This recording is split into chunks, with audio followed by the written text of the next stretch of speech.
இந்த அஜித்குமார் அடிச்சு உடஞ்சு கிடந்த பிவிசி பைப்பு, மிளகாய் பொடி, அங்க இருந்த ரத்த காயங்கள், கம்பு, அவர் அடிக்க பயன்படுத்திய கம்பு எல்லாம் அந்த இடத்துல கிடந்திருக்குது. அதை ஏடிஎஸ்பி சுகுமார் அப்படின்ற அதிகாரி போலீஸ் போய் ஒரு சாக்கு பையில அதை எல்லாத்தையும் அள்ளிட்டு வந்திருக்கிறாரு. அந்த தடயங்களை அழித்திருக்கிறார்.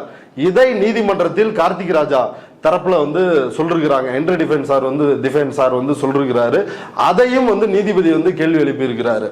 அதாவது நீதிபதி எழுப்பிய இன்னொரு முக்கியமான விஷயம் என்னன்னா, இவங்க தாக்கல் பண்ணது காவல்துறை தரப்புல காவல்துறைக்கு உள்ள இருக்கிற சிசிடிவி காட்சிகளை தாக்கல் பண்ணிட்டாங்க.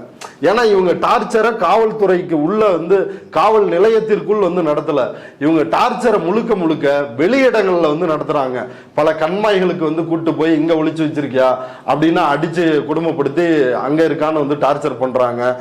தென்னந்தோப்புகள்ல கூட்டு போய் அங்க அடிச்சு டார்ச்சர் பண்றாங்க. அதற்கு பிறகு இந்த மாட்டு தொழுவம், அந்த மாட்டு தொழுவத்துக்கே அவர் இந்த கோயிலுக்கு பின்புறம் இருக்கிற பகுதி, அங்க ஏன் அவர் வராருன்னா, அங்க தென்னந்தோப்புல தனியா வச்சு அடிக்கிறாங்க. நம்மளை கொன்னுட்டா கூட யாருக்கும் தெரியாம போயிடும்.